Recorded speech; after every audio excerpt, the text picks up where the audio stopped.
Lightwork, Devin Townsend.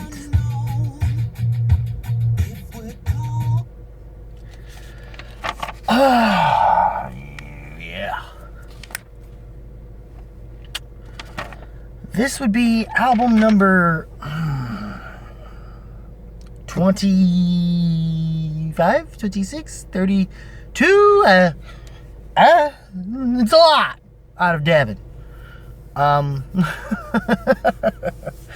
It's a long list of albums this guy has done, and wants a bunch of other projects, whether it be his I don't know how many in solo career record here. But you know what? Compared to what I was saying last year about the Puzzle and Snuggles, yes, this is what I'm talking about. Something more closer to what I got into him in the first place from Transcendence, and some aspects that I enjoyed from his Devin Townsend project stuff. More so Epic Louder and the more deconstruction and Ghost stuff, which this is very Ghost, Casualties of Cool, and aspects of like your Epic Louder Transcendence eras of the Devin Townsend project. Also maybe some Motion Machine-y stuff here and there. But yeah, that's kind of Lightwork in a nutshell. It's very, not so much chill, but cool in its feel. And it's just a nice, it's a nice cool breeze.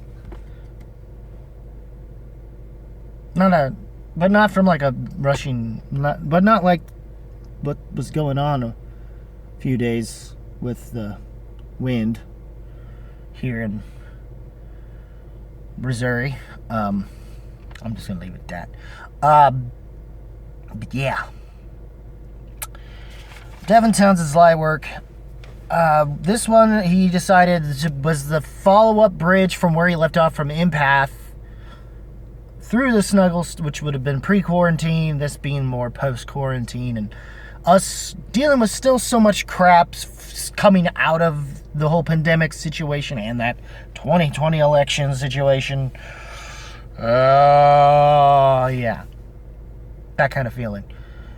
And he decided, and he was going to make a heavier album. And I'm going to kind of, sort of, get to that later in this video. But with this album, Lightwork,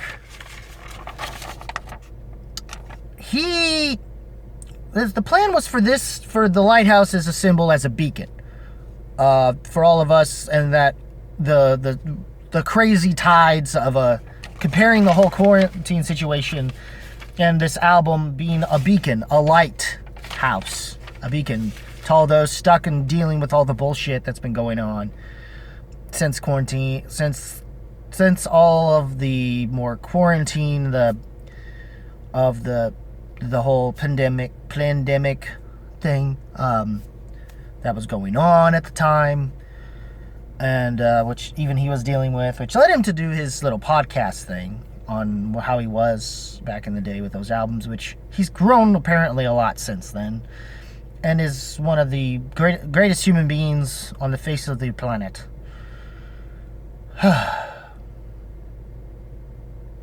That I wouldn't mind meeting at some time. I don't know if I'll be able to hold as much of an intelligent conversation as he can, but but it would be nice. You know? I mean, he was nice as bus driver and did something, and he's buddies with Jericho, because Jericho did, like, I think the Z2 Dark Matters album, if not the original Ziltoid Omniscient, as some superhero character, I guess. Like, for the narrative of that Ziltoid the Omniscient thing and the follow-up Dark Matters.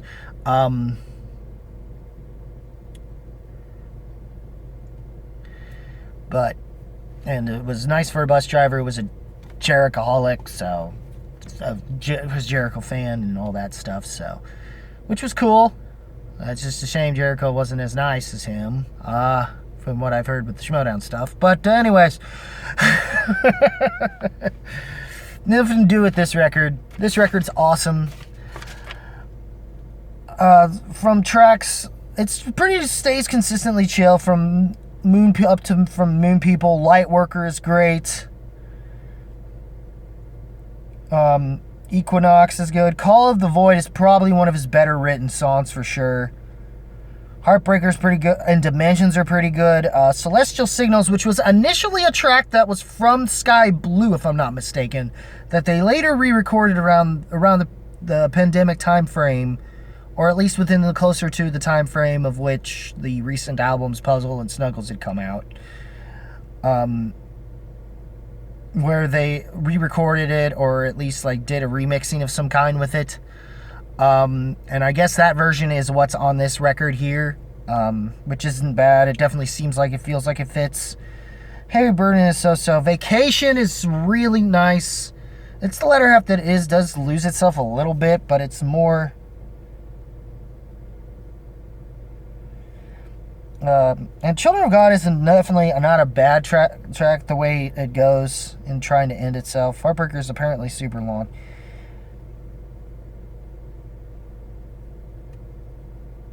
But overall, I've enjoyed... I think Call of the Void is one of the better tracks. Initially, it took me a while to grow on it, but by the time of this album, I started to like it a lot more. It's a good chill album. I would say this is an easier, more palatable album if you haven't ever had a chance to get into Devin Townsend. Lightwork specifically will get you into them. No question. And hopefully, after this, which I'm just, screw it. We're going to do that. I don't know if I'll say masterclass. I don't know. But, yeah. Heavy Devy's being Heavy Devy again, in the best way. And this time he had a producer, and it seems like he has sort of, to a degree, helped with that. And I think I'm starting to notice it on something else that is...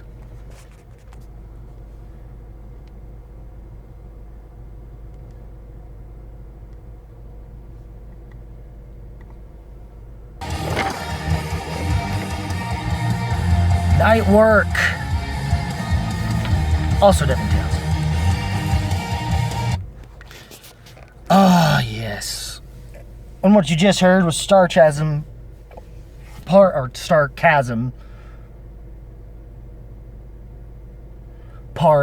2. Apparently Sarcasm is from another record. I can't think of which one though. Maybe Epic Louder? I'm not sure. But I'm going to tell you, not since the Transcendence album have I enjoyed a secondary record. I didn't get to with Empath. And I guess Snuggles sort of counts with the puzzle, but...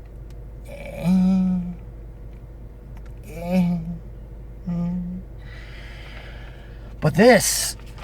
like for Beast... Like, you could tell from the first 3 tracks where the heavy elements were going to be. Like, if you were, like, wanting a strapping young lad thing or something, these tracks are closest enough. Or likes the more Ocean Machine heavier stuff. Your Epic Louder kind of a thing. Sarcasm will definitely be one of them. To Stampy's Blaster and that bleeds into Factions, which are the heavier moments. Yogi isn't. Pressed Sardine is basically based on the quarantine song he tried to make a while back that just kind of goes bizarre in the best way. Hope in the Wind, and you could tell the other songs that come off later in the record after the Precious Sardine is more closer to what was just true leftovers from the... Sorry if I spit there. I think it looked like it was just projected. But Hope is in the World. Children of Dog, which is, yes, a completely different and slightly heavier and more aggressive sounding version of Children of God that didn't make the cut. Sober Boogus, which is sort of a fun little, almost Monster Mashy sounding kind of a track. And then Carry Me Home, which feels like it should have been on the album, if I'm being honest. That wasn't. In fact, I'd almost say I would rather have that than Heavy Burden, personally, on that album. In that place instead. But I understand it's here, and it closes out this particular portion of this record quite well. I have plenty of fun with this record. just about as much, if not possibly more, than the bonus track version of what we got out of that record. I enjoy. Meow. He's a good kitty. Who's a good kitty? Who's a good kitty? I normally don't like cats, but this is like a good exception. You're a good kitty. You're a good kitty. You play with your tail. Play with your tail. Yes. This album was awesome. These albums were awesome. Both, my entire experience with this and the deluxe edition, that is Nightwork.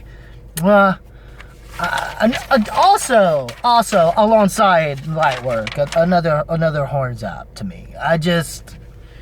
Gave me a lot of like what I was missing. Like this almost felt like the first Empath, the actual Empath album in a way, which was like a good follow up to it in a way that I didn't exactly quite get out of, that the puzzle wasn't able to fulfill because it was too chaotic for its own good.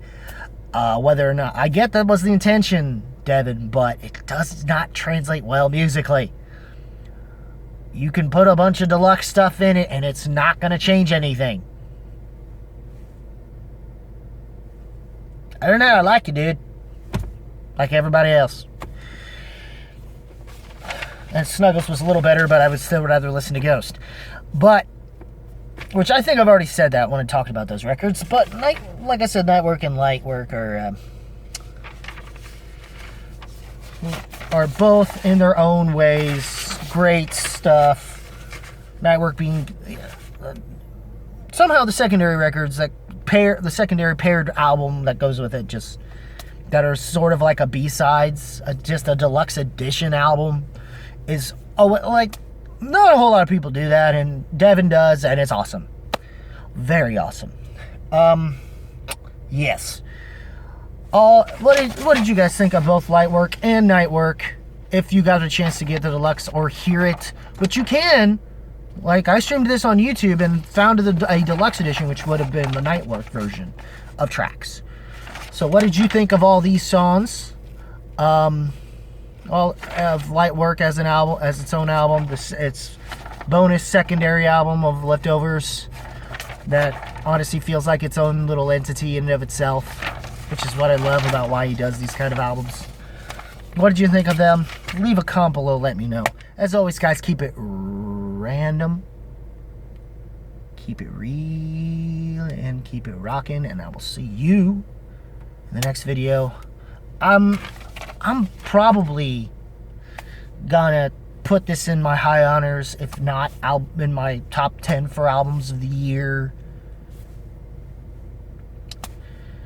It's just this Lightwork's just a good feel good, and I have a good bonus with Nightwork. So I mean, can't go wrong with either of them, man. Just go find it if you can find, like, find the deluxe edition. It'll probably go through Lightwork Deluxe Edition, or maybe they'll have them separate, Lightwork and Nightwork, depending on your streaming services, or if you have the physical copies. That's how you'll get these, as that. They might just go by Lightwork Deluxe Edition, which is essentially the Nightwork tracks, or the other 10 tracks.